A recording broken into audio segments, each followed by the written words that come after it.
नमस्कार प्रिय भक्तों, आज शुक्रवार को संतोषी माता का व्रत विशेष महत्व रखता है, क्योंकि यह दिन भक्ति और समृद्धि की देवी संतोषी माता की पूजा के लिए विशेष रूप से समर्पित है। इस दिन व्रत करने से भक्तों को संतोष, सुख और समृद्धि प्राप्त करने की आशा होती है, जिससे उनका जीवन सुखमय और शांतिपूर्ण बनता है।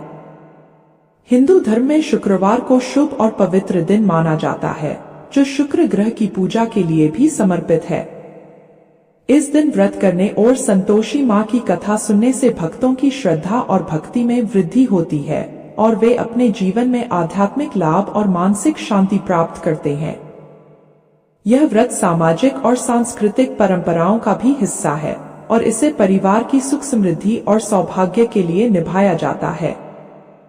तो चलिए सुनते हैं माँ संतोषी माता व्रत कथा। एक गांव में एक बुढ़िया रहती थी। उसके 7 बेटे थे। 6 कमाने वाले थे जबकि एक निकम्मा था। बुढ़िया 6 बेटों की रसोई बनाती, भोजन कराती और उनसे जो कुछ जूठन बचती वह 7वें को दे देती। एक दिन वह पत्नी से बोला, देखो मेरी माँ को मुझ पर कितना प्रेम है। पत्नी बोली, क्यों नहीं, सबका झूठा जो तुमको खिलाती है। वह बोला, ऐसा नहीं हो सकता है। मैं जब तक आंखों से न देख लूं मान नहीं सकता। बहू हंसकर बोली, देख लोगे तभी तो मानोगे। कुछ दिन बाद त्योहार आया। घर में 7 प्रकार के भोजन और चूरमे के लड्डू बने। वह सब जांचने के लिए सिर दुखने का बहाना कर पतला वस्त्र सिर पर ओढ़े रसोई घर में सो गया। वह कपड़े में से सब देखता रहा। 6 भाई भोजन करने आए। उसने देखा माँ ने उनके लिए सुंदर आसन बिछाकर कई प्रकार की रसोई परोसी और आग्रह करके उन्हें भोजन करवाया। वह देखता रहा। 6 भाई भोजन करके उठे तब माँ ने उनकी झूठी थालियों में से लड्डुओं के टुकड़े उठाकर एक लड्डू बनाया। जूठन साफ कर बुढ़िया माँ ने उसे पुकारा, बेटा 6 भाई भोजन कर गए, अब तू ही बाकी है, उठ तू कब खाएगा। वह कहने लगा, माँ मुझे भोजन नहीं करना, मैं अब प्रदेश जा रहा हूँ। माँ ने कहा, कल जाने से अच्छा आज ही चला जा। वह बोला, हाँ आज ही जा रहा हूँ। यह कहकर वह घर से निकल गया। चलते समय पत्नी की याद आ गई।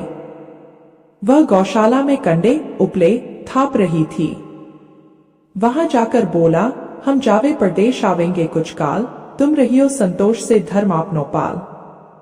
बहू बोली, जाओ पिया आनंद से हमारो सोच हटाए, राम भरोसे हम रहें ईश्वर तुम्हें सहाय। 2 निशानी आपन देख धरू में धीर, सुधी मति हमारी बिसारियो रखियो मन गंभीर।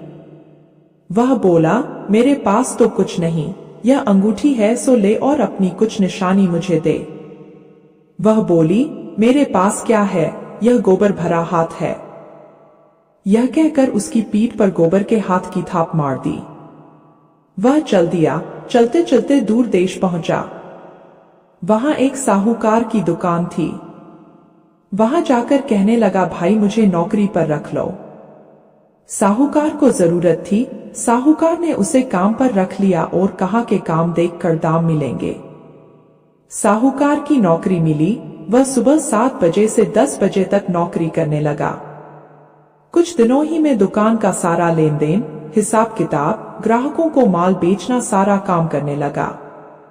साहूकार के 7-8 नौकर थे। वे सब चक्कर खाने लगे, यह तो बहुत होशियार बन गया है। सेठ ने भी काम देखा और 3 महीने में ही उसे आधे मुनाफे का हिस्सेदार बना लिया। वह कुछ वर्ष में ही नामी सेठ बन गया और मालिक अपना सारा कारोबार उस पर छोड़कर चला गया। इधर उसकी पत्नी को सास ससुर दुख देने लगे। सारी गृहस्थी का काम को करवाकर फिर उसे लकड़ी लेने जंगल में भेजते देते। इस बीच घर के आटे से जो भूसी निकलती उसकी रोटी बनाकर रख दी जाती और फूटे नारियल की नारेली में पीने के लिए पानी देते। एक दिन वह लकड़ी लेने जा रही थी। रास्ते में बहुत सी स्त्रियां उसे संतोषी माता का व्रत करती दिखाई दी। वह वहां खड़ी होकर कथा सुनने लगी और पूछा, बहनों तुम किस देवता का व्रत करती हो और उसके करने से क्या फल मिलता है। यदि तुम इस व्रत का विधान मुझे समझा दोगी तो मैं तुम्हारा बड़ा एहसान मानूंगी। तब उनमें से एक स्त्री बोली, सुनो, यह संतोषी माता का व्रत है। इसके करने से निर्धनता, दरिद्रता का नाश होता है और जो कुछ मन में कामना हो सब संतोषी माता की कृपा से पूरी होती है। तब उसने उससे माता के व्रत की विधि पूछी। वह भक्तिनी स्त्री बोली, 1.25 आने का गुड़ चना लेना, इच्छा हो तो 5.25 आने का लेना या 1.25 रुपए का भी सहूलियत के अनुसार ले लेना। बिना परेशानी और श्रद्धा व प्रेम से जितना भी बन पड़े सवाया लेना। प्रत्येक शुक्रवार को निराहार रहकर कथा सुनना, इसके बीच क्रम टूटे नहीं, लगातार नियम पालन करना। सुनने वाला कोई न मिले तो घी का दीपक जलाकर उसके आगे या जल के पात्र को सामने रखकर कथा कहना। जब कार्य सिद्ध न हो नियम का पालन करना और कार्य सिद्ध हो जाने पर ही व्रत का उद्यापन करना। 3 मास में माता फल पूरा करती है। यदि किसी के ग्रह खोटे भी हों तो भी माता वर्ष भर में कार्य सिद्ध करती है। फल सिद्ध होने पर उद्यापन करना चाहिए, बीच में नहीं। उद्यापन में 2.5 सेर आटे का खाजा तथा इसी परिमाण से खीर तथा चने का साग करना। 8 लड़कों को भोजन कराना। देवर, जेठ, भाई बंधु हो तो ठीक, न मिले तो रिश्तेदारों और पास पड़ोसियों को बुलाना। उन्हें भोजन करा यथाशक्ति दक्षिणा देकर माता का नियम पूरा करना। उस दिन घर में कोई भी खटाई भूलकर भी न खाना। यह सुन बुढ़िया के लड़के की बहू चलती। रास्ते में लकड़ी के बोझ को बेच दिया और उन पैसों से गुड़ और चना लेकर माता के व्रत की तैयारी कर आगे चली गई और सामने मंदिर देखकर पूछने लगी कि यह मंदिर किसका है। सब कहने लगे संतोषी माता का मंदिर है। यह सुनकर माता के मंदिर में जाकर चरणों में गिर गई और विनती करने लगी, माँ मैं बिल्कुल अज्ञानी हूँ, व्रत के कुछ भी नियम नहीं जानती, मैं दुखी हूँ। हे माता, जगत जननी मेरा दुख दूर करो, मैं तेरी शरण में आई हूँ। माता को दया आई। एक शुक्रवार ही बीता था कि दूसरे ही शुक्रवार को उसके पति का पत्र आ गया और महीने के तीसरे शुक्रवार को पति का भेजा हुआ पैसा उसके पास आ पहुंचा। यह देख जेठ जेठानी मुंह सिकोड़े लगे। लड़के ताने देने लगे, काकी के पास पत्र आने लगे हैं, रुपया आने लगा है, अब तो काकी की खातिरदारी बढ़ेगी। वो बेचारी सरलता से कहती, भैया कागज आवे रुपया आवे, हम सब के लिए अच्छा ही है। ऐसा कहकर आंखों में आंसू भरकर संतोषी माता के मंदिर में मां मातेश्वरी के चरणों में गिरकर रोने लगी और कहती, मां मैंने तुमसे पैसा कब मांगा है? मुझे पैसे से क्या काम है? मुझे तो अपने सुहाग से काम है। मैं तो अपने स्वामी के दर्शन मांगती हूँ।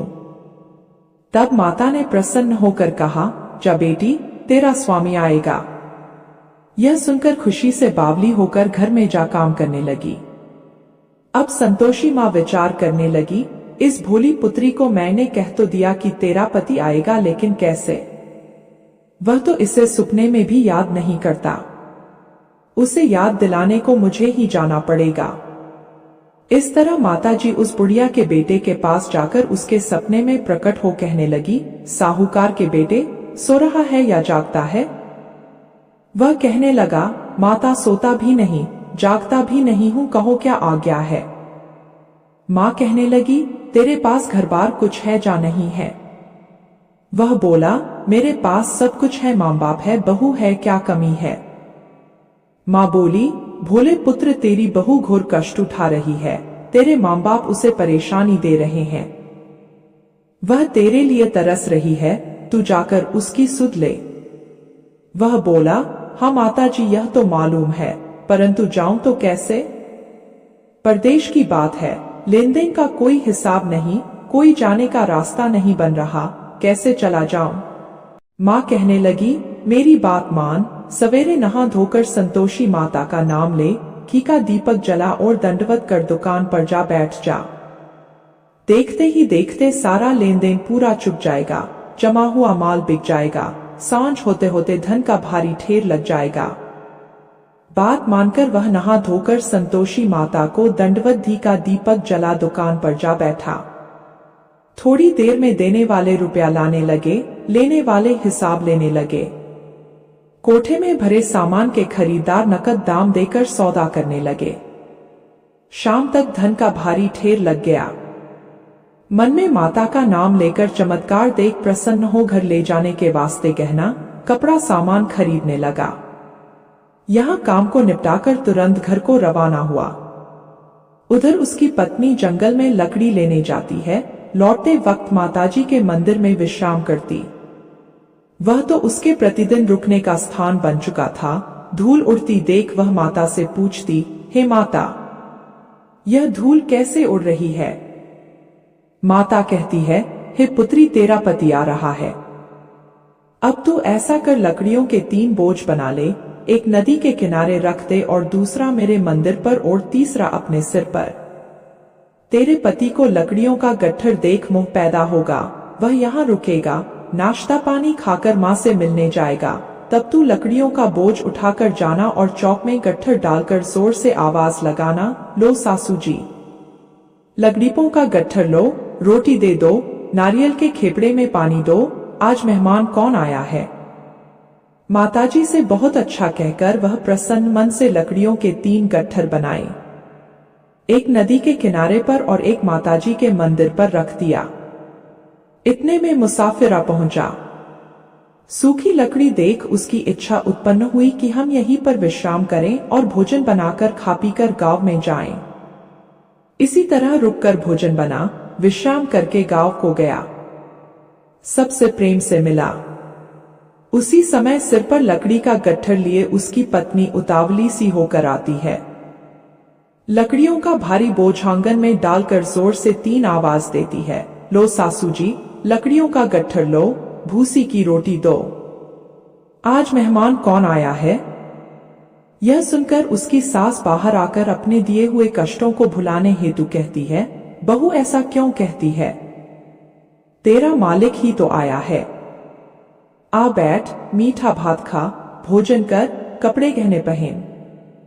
उसकी आवाज सुनकर उसका पति बाहर आता है।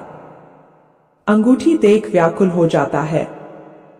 माँ से पूछता है, माँ यह कौन है। माँ बोली, बेटा यह तेरी बहू है। जब से तू गया है तब से सारे गांव में भटकती फिरती है, घर का कामकाज कुछ करती नहीं, 4 पहर आकर खाना खा जाती है। वह बोला, ठीक है माँ, मैंने इसे भी देखा और तुम्हें भी, अब दूसरे घर की चाबी दो, उसमें रहूंगा। माँ बोली, ठीक है, जैसी तेरी मर्जी। तब वह दूसरे मकान की तीसरी मंजिल का कमरा खोल सारा सामान रख दिया। देखते ही देखते एक दिन में राजा के महल जैसा ठाट बाट बन गया। अब क्या था, बहु सुख भोगने लगी। इतने में शुक्रवार आया। पत्नी ने कहा, मुझे संतोषी माता के व्रत का उद्यापन करना है। पति बोला, खुशी से कर लो। वह उद्यापन की तैयारी करने लगी। जेठानी के लड़कों को भोजन के लिए कहने गई।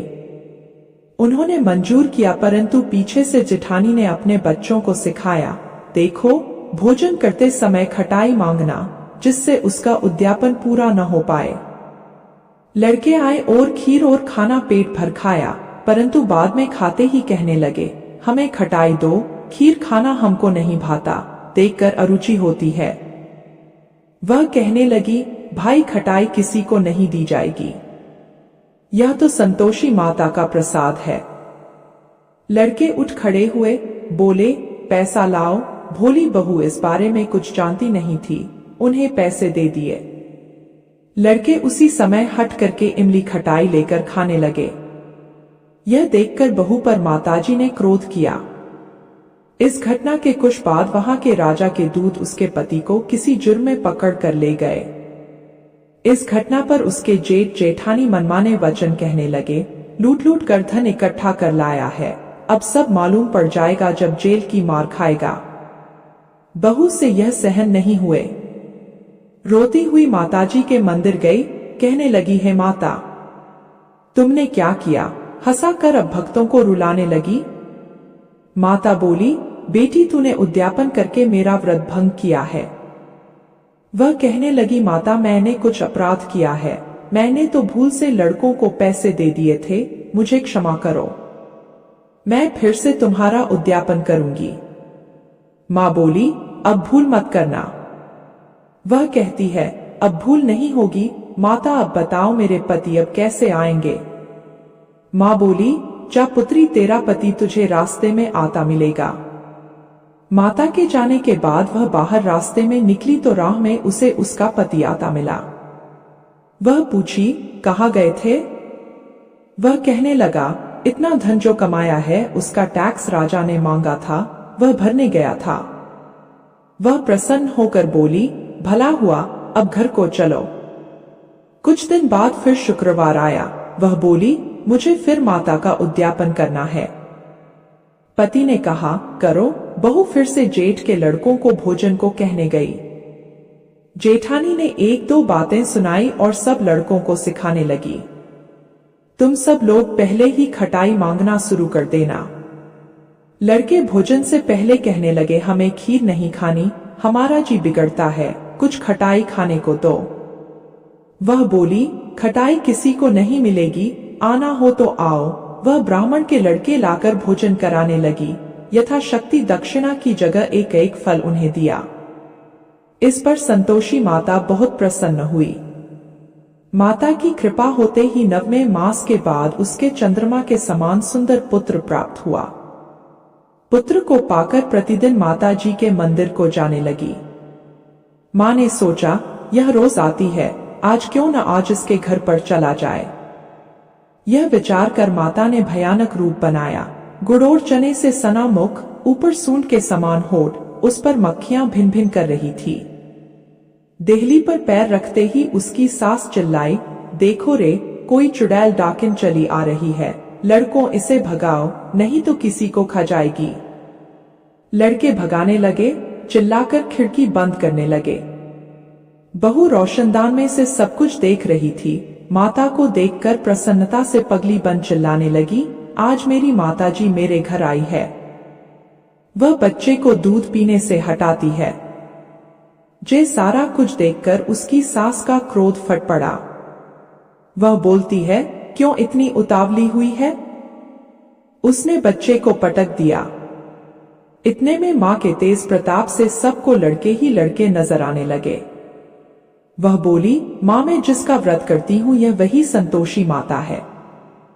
इतना सुनते ही सबने माता जी के चरण पकड़ लिए और विनती कर कहने लगे, हे माता, हम मूर्ख हैं, अज्ञानी हैं, तुम्हारे व्रत की विधि हम नहीं जानते थे, व्रत भंग कर हमने बड़ा अपराध किया है, जग माता आप हमारा अपराध क्षमा करो। इस प्रकार माता प्रसन्न हुई।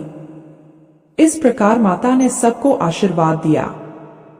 प्रिय भक्तों गणों, माता ने प्रसन्न होकर जैसे बहू को फल दिया वैसा माता सबको दे। जो भी इस कथा को पढ़े जा सुने उसका मनोरथ पूर्ण हो। बोलो संतोषी माता की जय। कथा सुनकर आप सबको कैसा लगा कमेंट बॉक्स में बताना और साथ ही जय हो संतोषी माँ की अवश्य लिखना। और अगर आपने इस चैनल को सब्सक्राइब नहीं किया है तो जरूर करना। आप सभी का बहुत बहुत धन्यवाद। जय श्री कृष्णा। राधे राधे।